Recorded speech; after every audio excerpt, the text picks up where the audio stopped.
Hi viewers, ছোট্ট সোনার আবারও তোমাদের স্বাগত জানাই হোমওয়ার্ক ইউটিউব চ্যানেলে। তো চলে এসো, আজকে আমরা নিয়ে হাজির হয়েছি চতুর্থ শ্রেণীর মডেল অ্যাক্টিভিটি টাস্ক। 3 নম্বর যে মডেল অ্যাক্টিভিটি টাস্ক দিয়েছে, প্রথমে আমরা 1 নম্বর দেখে নিয়েছি, তারপর 2 নম্বর করেছি। এবার আমরা চলে যাব 3 নম্বর মডেল অ্যাক্টিভিটি টাস্কের। 3 নম্বর model activity task for class 4 আমরা দেখে নেব কি কি সেই প্রশ্ন দিয়েছে এবং তার উত্তর সহজে আমরা জেনে নেব। যে প্রশ্নগুলো তোমরা ভিডিও থামে খাতায় বা তোমাদের যে চাল আলু ডাল স্যানিটাইজারের সঙ্গে যে সিটটা দেওয়া আছে সেখানে টুকে নেবে, ঠিক আছে, তুলে নেবে বা মুখস্থ করে নেবে বা বুঝে নেবে, ঠিক আছে। বুঝে নিয়ে নিজের স্যারেদেরকে সেই সিটটা জমা দেবে, ঠিক আছে। এবার আমরা চলে যাচ্ছি তাহলে বাংলা প্রশ্নে, চতুর্থ শ্রেণীর বাংলা মডেল অ্যাক্টিভিটি টাস্ক। প্রথম প্রশ্ন হচ্ছে, জঙ্গলে ঘুরতে ঘুরতে উবা এক দিন হঠাৎই হাঁটু গেড়ে মাটিতে বসে পড়ে। এখানে উবাকে তার এভাবে বসে পড়ার কারণ কি? তা আমরা এটা দেখতে পাই আমাজনের জঙ্গলে গদ্যাংশের মধ্যে আমরা দেখতে পাই উবাকে, ঠিক আছে। উবাকে আমরা কোথায় দেখতে পাই? আমাজনের জঙ্গলে গদ্যাংশের মধ্যে। এখানে উবা হলো আমাজনের এক আদিবাসী, তাহলে উবা একটা ওখানকার লোক, আদিবাসী লোক। সে আমাদের ভাষাও বোঝে না, সে আমাদের সংস্কৃতিও বোঝে না। লেখকের মতে তার এভাবে বসে পড়ার কারণ সে বুঝতে চায় আমার চোখে চোখ রেখে কোথা থেকে এসেছি এবং আমার বা লেখকের বক্তব্যটা কী আছে বা তার উদ্দেশ্যটা কী আছে এই বিষয়টা। তাহলে উবা আমাদের চোখে চোখ রেখে কী বুঝতে চায়? আমরা কেন এসেছি তাদের এই জঙ্গলে, আমরা কি কোনো ক্ষতি করব জঙ্গলের, না উপকার করব, আমরা কোথা থেকে এসেছি, কেমন আলাদা টাইপের, চোখে চোখ রেখে সেটা উবা জানার জন্য এভাবে বসে পড়ে। 2 নম্বর, দুঃখিনী তুই, তাই তো মা এ দুঃখ ঘুচাবো আজ। কতক কীভাবে মায়ের দুঃখ দূর করবে, দুঃখ দূর করতে চায়। এখানে কবি কাজী নজরুল ইসলামের লেখা কবিতা আমি সাগর পাড়ি দেব এর অংশ এটি। তাহলে এটি কোথা থেকে নেওয়া হয়েছে? না, আমি সাগর পাড়ি দেব অংশটি। সেটা একবার ভালো করে পড়ে নিলেই পরিষ্কার হয়ে যাবে। তো তিনি বিশ্বের যত সুখ বিভিন্ন জায়গা থেকে কুড়িয়ে এনে তার মায়ের দুঃখ ঘুচাবেন। তা তিনি কিভাবে দুঃখ ঘুচাবেন? না, বিশ্বের যত সুখ আছে সমস্ত সুখকে কুড়িয়ে এনে তার মায়ের দুঃখ ঘুচাবেন, ঠিক আছে। আমরা চলে যাব 3 নম্বর প্রশ্নে। এবার ফেরার পালা, মানে এবার ফেরার পালা মানে বাড়ি আসতে হবে, ফিরে আসতে হবে। আমরা যেমন কোথাও যাই সেখানে ফেরার পালা। দক্ষিণ মেরু অভিযান থেকে ফেরার পথে ক্যাপ্টেন স্কোয়াট ও তার সঙ্গীরা কী ধরনের প্রতিকূলতার সম্মুখীন হয়েছিলেন বা হলেন সেটা বর্ণনা করো। তাহলে এবার আমরা যদি দেখি দক্ষিণ মেরু মানে কি? পুরো বরফে ঢাকা, সেখানে লেখক গেছিলেন, স্কোয়াট আর তার সঙ্গীরা সেখানে গেছিলেন। তাহলে সেখানে আমরা দেখতে পাই যে যখন ফেরার পথে লেখক লক্ষ্য করলেন সমস্ত পথই বরফ পড়েছে, আকাশ বাতাস, অর্থাৎ আকাশে বরফ বাতাসে বরফ, সারা পৃথিবীটাই যেন বরফে ঢাকা পড়েছে, অর্থাৎ বাতাসে ক্ষুদ্র ক্ষুদ্র বরফ ভাসছে, নিঃশ্বাস নিতে গেলে বরফ নাকে ঢুকে যাচ্ছে, নিঃশ্বাস নিতেও কষ্ট হচ্ছে, ঢাকা পড়েছে, যার ফলে রাস্তাঘাট আকাশ পাতাল কিছুই দেখা যায় না এবং বাতাসও বরফে ভর্তি হয়ে প্রায় শ্বাসরুদ্ধ অবস্থা। অবশেষে বরফ সমাধি রচিত হয়, মানে অবশেষে এই স্কোয়াট এবং তার সঙ্গীরা মারা যায় সেখানে। তাহলে তাদেরকে কঠিন সমস্যার সম্মুখীন হতে হয়েছিল, ঠিক আছে। এবার 4 নম্বর প্রশ্নে যাব। আলো, তোমাদের একটা আলো নাটক আছে, আলো নাটক অনুসরণে শম্ভুর সাহসিকতার পরিচয় দাও। তো প্রথমত আমরা শম্ভুকে দেখি কি তার ঠাম্মা বললেও তার সেখান থেকে সে বেরোতে চায় না, কারণ সে অন্ধকারকে খুব ভালোবাসে। তো দেখি কি লিখতে হবে। আলো নাটকে আমরা শম্ভুকে দেখতে পাই প্রথমে ভীতু হিসেবে, কিন্তু পরবর্তীতে তার অসীম সাহসের পরিচয় পাই। আজকের অ্যাক্টিভিটি টাস্ক তোমরা এটা ভালো করে খাতায় অ্যাক্টিভিটি টাস্ক নোটশিটে লিখে নেবে এবং স্যারের কাছে জমা দেবে। আর ভালো লাগলে অবশ্যই কী করবে? লাইক শেয়ার কমেন্ট করে দেবে, ঠিক আছে। এবার চলে যাব আমরা ইংরেজি বিষয়ে, ক্লাস 4 ইংরেজিতে।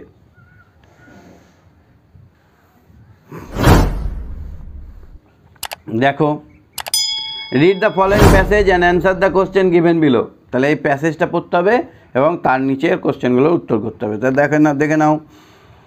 India was in the clutch of British for more than 200 years. তাহলে ইন্ডিয়া ছিল ব্রিটিশদের পরাধীনতার মধ্যে 200 বছরেরও বেশি। There was very cruel cruel. The Indian did not like them. তারা খুব চালাক ছিল এবং তাদেরকে ভারতীয়রা পছন্দ করতো না। People fought for the freedom for their motherland, তাহলে দেশের জন্য, তার মাতৃভূমির জন্য মানুষ সংগ্রাম করেছে। They did not hesitate to follow leader like Netaji Subhash Chandra Bose and Mahatma Gandhi, তারা একটুও ইতস্তত বোধ করেনি মহাত্মা গান্ধী এবং সুভাষচন্দ্র বোসকে ফলো করতে বা তাদের ছত্রছায়ায় যেতে।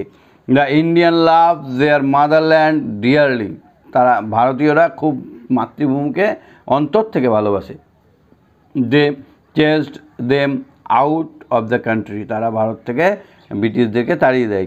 India got freedom on 15 August 1947, তাহলে ইন্ডিয়া 15 আগস্ট 1947 সালে স্বাধীনতা লাভ করে। This day is observe as the independence day, এই দিনটা ভারতের কাছে ইন্ডিপেন্ডেন্স ডে হিসেবে পরিচিত। We host the national flag, আমরা আমাদের জাতীয় পতাকা উত্তোলন করি। And sing hour national anthem, আমরা জাতীয় সঙ্গীত গান করি। জনগণ মন, তাহলে আমরা জনগণ মন সেদিন পালন করি। অন দ্য ডে অফ জনগণ মন ওয়াজ রিটেন বাই রবীন্দ্রনাথ ঠাকুর, তাহলে রবীন্দ্রনাথ ঠাকুরের লেখা জনগণ মন গানটা সেদিন গাওয়া হয়। আমরা তো প্রতিদিনই প্রেয়ারে জনগণ মন গানটা গাই, তো সেদিন স্পেশালি ইন্ডিপেন্ডেন্স ডে হিসেবে আমরা সবাই সেটা করি। তো এই ছিল আমাদের পড়া। এবার দেখে নিই কী প্রশ্ন দিয়েছে। আন্ডারলাইন দ্য কারেক্ট অ্যান্সার, এখানে অপশান দেওয়া আছে ওএমআর মতো। এখানে দেখো underline the correct answer from the given alternative, এখানে কোন উত্তরটা ঠিক হবে সেটা। The British rule over India for, মানে ভারতে ইংরেজরা রাজত্ব করেছিল 200 বছর, না ওভার 200 ইয়ার, না 300 ইয়ার, না ওভার 300 ইয়ার। ওভার 200 ইয়ার্স, মানে 200 বছরেরও বেশি। মোর দেন মানে ওভার 200 ইয়ার। তারপরে তাহলে এবার কোনটা হলো, তাহলে বিএডটা উত্তর হলো। 2 নম্বরটা দেখো, India become free on 15 August 1947, 1947 সালে 15 আগস্ট, তাহলে এই অপশানটা হবে ঠিক। 3 নম্বর, our national anthem was written by Rabindranath Tagore, তাহলে রবীন্দ্রনাথ ঠাকুর এর 3 নম্বর অপশানে আছে, 3 নম্বর অপশানটা হবে। তাহলে এবার অ্যাক্টিভিটি 2 এ চলে যাব। Select the masculine gender, feminine gender and neuter gender, common gender in the following sentences and put them in correct column. সেখানে ঘর দেখো ছক কটা আছে, এই ছকে আমাদেরকে এই বাক্যগুলো থেকে কোনটা কোন জেন্ডার সেটা লিখে নিতে হবে। তাহলে ম্যাসকুলাইন জেন্ডার মানে পুরুষ সূচক খবর, পুংলিঙ্গ যাকে বলে, পুরুষ বোঝায় যেসব শব্দ, যেমন বাবা, বাবা বলতে গেলে একটা ছেলের ছবি ভেসে আছে, বাবার ছবি ভেসে আছে, ঠিক আছে। মা বলতে গেলে একটা মায়ের ছবি ভেসে আছে, তাহলে এগুলো হচ্ছে লিঙ্গসূচক শব্দ। তাহলে এখানে দেখো সুরাইয়া ইজ মাই সিস্টার, তাহলে সুরাইয়াটা কি, সিস্টারটা কি, সিস্টার মানে বোন, তাহলে সিস্টারটা হবে ফিমিনাইন। আর সুরাইয়াটা কি হবে, রাজু অ্যান্ড সুমিত আর ফ্রেন্ডস, রাজুটা কি ছেলে সূচক, তাহলে ফ্রেন্ডসটা কি কমন জেন্ডার, ফ্রেন্ডটা কিন্তু কমন জেন্ডার, হ্যাঁ, বয়ফ্রেন্ড গার্লফ্রেন্ড, ঠিক আছে। Rocky is a dog, Rocky হচ্ছে একটা dog. There is a clock on the wall, সেখানে একটা ঘড়ি আছে, তাহলে এখানে কি ক্লকটা কী হবে, ক্লকের কোনো লিঙ্গ হয় না, তাহলে এটা হবে নিউটার জেন্ডার। তাহলে ওয়াল, ক্লক এগুলো হচ্ছে নিউটার জেন্ডার। ফেমিনাইন হচ্ছে সিস্টার, সুরিয়া, রিজু, সুমিত, ডগ এগুলো হচ্ছে মাস্কুলাইন জেন্ডার। তাহলে দেখো অ্যাক্টিভিটি 3-তে, how do you spend your day at home, কীভাবে তুমি তোমার দিন কাটাচ্ছ, রাইট 5 সেন্টেন্স, 5টা বাক্য। অর্থাৎ আমরা যেভাবে এখন বাড়িতে আছি সেই কথাটা এখানে ইংরেজিতে লিখতে হবে। তো আমরা দেখো লিখে নিয়েছি, তুমি তোমার মতো করে লিখতে পারো। Now a day we all must have inside in house বা হোম, আমরা এখন সবাই ঘরের মধ্যে বন্দি, ঘরের মধ্যে আছি, ইনসাইড দ্য হাউস মানে ঘরের মধ্যে আছি। I spend my time as playing ludo, doing activity and reading. I spend my lots of time in reading valuable books. I spend my time to do and help to do work to my mother. তাহলে আমি মায়ের কাজ করছি বা মায়ের কাজে সাহায্য করছি। I spend time to rest and fit with the free hand exercise. আমি বাড়িতে আরাম করছি এবং ফ্রি হ্যান্ড এক্সারসাইজ করে শরীরটা সুস্থ রাখছি। তাহলে আমরা দেখে নিলাম ইংরেজি অ্যাক্টিভিটি। এবার চলে যাব আমরা অঙ্কে। ক্লাস 4-এর অঙ্কটা দেখে নাও। একের কয়ে দিয়েছে 5/5, মানে 5 অংশের 5 অংশ, মানে পুরো অংশটাই 5টা ভাগের মধ্যে 5টা ভাগ, মানে পুরোটাই আমার, বা 1 অংশ সমান কত অংশ, সমান হচ্ছে 1 অংশ বা সম্পূর্ণ অংশ। এটাকে কি করা যাবে, 5-এ 5-এ কাটাকাটি করলেও হবে। তাহলে 5 একে 5 1 হয়ে যাবে। তাহলে 5/5 বা 6/6 বা 7/7 কী হয়, সম্পূর্ণ অংশ বা 1 অংশ হয়। তাহলে 1-এর 7 অংশ প্লাস 5-এর 7 অংশ যোগ করলে কত হবে? তাহলে আমরা জানি নিচেরটা যদি সমান থাকে ওপরটা যোগ হয়ে যায়, তাহলে নিচে 7 বসিয়ে দেবো, ওপরে 5-এর 6। তাহলে দেখো এটা 5-এর 6 অংশ, 6/7, অর্থাৎ 7 ভাগের 6 ভাগ হয়ে গেল। ফাঁকা ঘর পূরণ করো। ছবিতে ফাঁকা অংশ হলো কটা ফাঁকা ঘর আছে, দেখো 5টা ফাঁকা ঘর আছে। তাহলে 5/6 অংশ কত হবে, 5/6 অংশ হবে। আর এখানে দেখো ক্ষয়েরটা 2-এর খ দেখো 3-এর 5 অংশ বিয়োগ 1-এর 5 অংশ। তাহলে নিচে দুটোই একই আছে, না হলে আমাকে 1 করতে হয়। তাহলে নিচের দুটো একই থাকলে আমরা ওপরটা থেকে ওপরটা বিয়োগ করব। তাহলে 3 থেকে 1 বিয়োগ করলে 2, তাহলে নিচে কমন আছে তাই 5, তাহলে 2-এর 5 হবে। ঠিক আছে, তাহলে এটার উত্তর হবে 2-এর 5। ওই গোল 4 কোণা বক্সে বসিয়ে দাও। 3 নম্বরে দেখো চিহ্ন বসাও। এইটা হচ্ছে লেস দেন আর এইটা হচ্ছে গ্রেটার দেন। ডান হাত মানে গ্রেটার দেন, বাম হাত মানে লেস দেন। দেখো এখানে একটা চিহ্ন হচ্ছে আর এখানে একটা চিহ্ন হচ্ছে, তাহলে লেস দেন আর গ্রেটার দেন বুঝে গেছো। তাহলে দেখো প্রথমে যেটা আছে সেটা গ্রেটার দেনের চিহ্ন, লেস দেনের চিহ্ন, আর পরেরটা হচ্ছে গ্রেটার দেনের চিহ্ন। তা 3-এর 7, 2-এর 7, দেখো নিচে দুটো সমান আছে, তাহলে ওপরটা যদি ডিফার থাকে তাহলে কী হবে, নিচেরটা সমান আছে বলে ওপরে যেটা বড় থাকবে সেটাই হচ্ছে বড়। তাহলে বড় জিনিস কী করবে, ছোট জিনিসকে তীর মারবে, মানে তীরের মুখটা থাকবে ছোটোর দিকে। তাহলে 3 সবসময় 2-এর দিকে তীর মারবে। তাহলে এখানে কী হবে, 3-এর 7 গ্রেটার দেন 2-এর 7। ক্ষয়েরটা কী হবে, 1 মিটার গ্রেটার দেন 1 সেন্টিমিটার, মানে 1 সেন্টিমিটার 1 মিটার থেকে অনেক ছোট। তাহলে কে বড়, যে দিকটা ছুচালো থাকবে সেদিকটা ছোট, আর যে দিকটা চওড়া থাকবে সেদিকটা বড়, মানে তীরের মুখটা হচ্ছে ছোট। তাহলে 4-এ চলে যাও। ফাঁকা ঘর পূরণ করো। 6 মিটার 30 সেন্টিমিটার, তাহলে 6 মিটার মানে 6 গুণিত 100 সেন্টিমিটার, তাহলে 6 বসবে 100 বসবে, আর ওখানে 30 সেন্টিমিটারই থেকে যাবে। তাহলে 6 100 600 সেন্টিমিটার প্লাস 30 সেন্টিমিটার, তাহলে 630 সেন্টিমিটার বা 6 মিটার 30 সেন্টিমিটার। ঠিক আছে, এবার চলো 4-এর ক্ষয়ে। সুবলের বাগানে একটি 4 কিগ্রা 600 গ্রাম কুমড়ো হয়েছে, ফলেছে। কত ফলেছে, 4 কিগ্রা 600 গ্রাম। আচ্ছা, এবার সেই ওই বড় কুমড়ো থেকে 800 গ্রাম রাবেয়াকে দিল। তাহলে এদিকে দেওয়ারটা লেখো, দেওয়ার অংশটা এখানে লেখো। রাবেয়াকে দিল কত, 800 গ্রাম। আর 1 কেজি 200 গ্রাম দিল, 1 কিগ্রা 250 গ্রাম দিল আমাকে, আর 650 গ্রাম দিল সুজনকে। তাহলে কত দিল, তাহলে 800, 1 কেজি 250 আর 650, তাহলে যোগ করলে কত হচ্ছে 2 কেজি 700 গ্রাম কুমড়ো সে দান করলো। আর হয়েছিল কত, 4 কেজি 600 গ্রাম। এবার কতটা থাকলো তাহলে সুবলের কাছে, তাহলে হয়েছিল 4 কেজি 600 গ্রাম, দেওয়া হলো 2 কেজি 700 গ্রাম। তাহলে এখন আছে 600 থেকে 700 তো বাদ যায় না, তাহলে 4 কিলো থেকে 1 কিলো ধার নাও, তাহলে 600টা হয়ে যাবে 1600, 1600 থেকে 700 বাদ দিলে 900, আর 4 থেকে 3 বাদ, মানে 3 থেকে 2 বাদ দিলে 1। তাহলে সুবলের কাছে আর কত কুমড়ো থাকবে, 1 কেজি 900 গ্রাম। ঠিক আছে, তাহলে আমরা বুঝে নিলাম।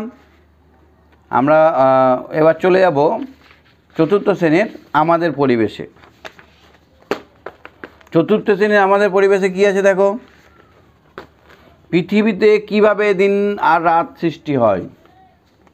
তাহলে আমরা জানি পৃথিবী সূর্যের চারপাশে ঘোরে, সঙ্গে নিজের অক্ষের ওপর লাট্টুর মতো ঘোরে। মানে এটা পৃথিবী যেমন সূর্যের চারপাশে, এটা সূর্য, তা সূর্যের চারপাশে ঘুরছে। হ্যাঁ, এটা হচ্ছে সূর্য, এই সূর্যের চারপাশে পৃথিবী ঘুরছে। সঙ্গে সঙ্গে কি পৃথিবীও আবার লাট্টুর মতো ঘুরছে, এরকমভাবে লাট্টুর মতো, লাট্টু যেমন করে ঘুরে বম করে সেই লাট্টুর মতো ঘুরছে। তাহলে পৃথিবী সূর্যের চারপাশে ঘোরে, সঙ্গে সঙ্গে নিজের অক্ষের ওপর লাট্টুর মতো ঘোরে। ফলে যেদিকে সূর্যের সামনে পারে, এবার ধরো সূর্যের সামনে যেটা দিক পড়বে, এটা ধরো সূর্য, তাহলে এর সামনে পড়ছে, তার মানে এখানে কী হচ্ছে, এখানে দিন হচ্ছে, আর বাক পেছন দিকটা কী হচ্ছে, পেছন দিকটা রাত হচ্ছে। তাহলে সূর্যের সামনে যেদিকে পড়ে সেখানে দিন হয়, আর যেদিকে সূর্যের উল্টো দিকে থাকে, মানে যেদিকে সূর্যের আলো পড়তে পারে না সেদিকে হয় রাত। তাহলে এইভাবে দিন রাত্রি হয়। এবার 2 দেখো, নদীর ধারে জনবসতির সৃষ্টি হলে কি কি সুবিধা? নদীর ধারে জনবসতি হলে নিম্নলিখিত সুবিধাগুলি পাওয়া যায়। দেখো 1 নম্বর, জল সহজে পাওয়া যায়। জল তো জানি, একটু আগে আমরা দেখলাম জল অনেক কাজে ব্যবহার করা হয়। তা জল যদি পাওয়া যায় তাহলে সেখানে বসবাস করতে সুবিধা হয়। জল সহজে পাওয়া যায়, যা চাষে, বাড়িতে ও পশু পাখি পালন করতে কাজে লাগে। তারপরে 2 নম্বর সুবিধা কি? যাতায়াতের সুবিধা হয়। নদীপথে কী আছে, স্রোত থাকে নদীর, তাহলে নদীর স্রোতের সাহায্যে যাওয়া হয়, আবার আসার সময় চলে আসা হয়। তাহলে নদীর পথে যাতায়াতটা খুব সুবিধা এবং কম খরচে হয়। 3 নম্বর কি? মাটি খুব উর্বর হয়। নদী জল হামেশাই এদিক ওদিক থেকে চলে আসে, ফলে কি হয়, মাটিতে কাদামাটি বা পলিমাটি পড়ে যায়, যার ফলে নদীর ধারে পাশে মাটি খুব উর্বর হয়। ঠিক আছে? আর কি? সহজেই আমরা মাছ খেতে পাই। নদীর ধারে হলে ছিপ দিয়ে, জাল দিয়ে আমরা মাছ ধরে নিয়ে খেতে পারি। তাহলে এই সুবিধাগুলো পাওয়া যাবে নদীর ধারে বসবাস করলে। 3 নম্বর প্রশ্ন হচ্ছে, নানা ধরনের কাজে ব্রোঞ্জের চেয়ে লোহার তৈরি যন্ত্রপাতি ব্যবহার করার কী কী সুবিধা? তো প্রথমে বুঝে নিতে হবে ব্রোঞ্জ জিনিসটা কি। ব্রোঞ্জের তৈরি জিনিস খুবই হালকা। ব্রোঞ্জ মানে ওই সাদা সাদা যে বাসনপত্র, ওই টাইপের। ব্রোঞ্জ খুব হালকা হয়, কিন্তু সহজেই ভেঙে যায়, এর কোনো টেম্পার নেই, পট করে ভেঙে যাবে। তাই লোহার ব্যবহার খুবই সুবিধাজনক। কি? লোহা খুব শক্ত বলে এটা ব্যবহার করব। সহজেই লোহা পাওয়া যায়, প্রচুর পরিমাণে আমরা লোহা পাই, আর ক্ষয় কম, লোহার কিন্তু ক্ষয়ও কম, তাই আমরা লোহার ব্যবহার করব। আর কি করব? 4 নম্বর, লোহার শান মানে লোহার ধার অনেক দিন ধরে থাকে। লোহা একবার ধার দিলে সেই ধার নষ্ট হতে চায় না। ব্রোঞ্জের ক্ষেত্রে এই সুবিধাগুলো নেই, তাই আমরা লোহার জিনিস ব্যবহার করব। 4 নম্বর দেখো, তোমাকে 2 ধরনের অঞ্চলের কথা বলা হলো। এই 2 ধরনের অঞ্চলে কি কি জীবিকা গড়ে উঠতে পারে তা লেখো। 1 নম্বর হচ্ছে নদী অথবা সমুদ্রের আশেপাশে। 2 নম্বর হচ্ছে চাষ জমির আশেপাশে। নদী সমুদ্রের আশেপাশে আর চাষ জমির আশেপাশে কী ধরনের সভ্যতা গড়ে উঠতে পারে। তাহলে এবার আমরা দেখে নিই, একটু ডিটেলসে যাই। নদীর ধারে থাকলে কি থাকবে? নৌকার সভ্যতা, নৌকা তৈরি করার কারখানা তৈরি হতে পারে, জাহাজ শিল্প যাকে বলে, মৎস্য শিল্প, মাছ ধরার শিল্প তৈরি হতে পারে, আমদানি রপ্তানি শিল্প হতে পারে, মানে নদী পথে যাতায়াতের সুবিধা আছে, তাহলে এখান দিয়ে আমরা এক জায়গা থেকে নিয়ে আসতে বা নিয়ে যেতে পারি, অর্থাৎ পরিবহন শিল্পের কাজে লাগতে পারে, এখানে শিল্প গড়ে উঠতে পারে। ঠিক আছে? আর একটা কি? পর্যটন শিল্প গড়ে উঠতে পারে। নদীর ধার অনেক সময় দর্শনীয় স্থান হয়ে ওঠে যদি সেখানে ভালো ভালো নিদর্শনমূলক জিনিস থাকে। তাহলে এই শিল্পগুলো নদীর ধারে গড়ে ওঠে। আর চাষ জমির আশেপাশে কী শিল্প গড়ে উঠতে পারে? দেখো, কৃষি নির্ভর শিল্প গড়ে উঠবে, অর্থাৎ ধানের মিল তৈরি হতে পারে। দেখো, কৃষি শিল্প তৈরি হতে পারে, বিস্কুট বা বিভিন্ন খাবার প্রস্তুত শিল্প, যেগুলো চাষবাসের ফলে উৎপন্ন হয়, সেটাকে যদি আমরা খাবার তৈরি করে নিই তাহলে সেই শিল্পটা হতে পারে। পাট শিল্প গড়ে উঠতে পারে, অর্থাৎ এখানে এই খাবার বা কৃষি নির্ভর শিল্প গড়ে উঠতে পারে। ঠিক আছে? তাহলে আমরা 4র্থ শ্রেণীর সমস্ত বিষয়ের অ্যাক্টিভিটি টাস্কগুলো করে নিলাম। তো ভালো লাগলে অবশ্যই লাইক, শেয়ার, কমেন্ট করে দেবে, আর বন্ধুদেরকে এই ভিডিওটা ছড়িয়ে দেবে। তাহলে আমার এখানে কি হবে, আমরা সহজেই বিনা পয়সায় সমস্ত জিনিস শিখতে পারবো। তো ওকে, বাই বাই।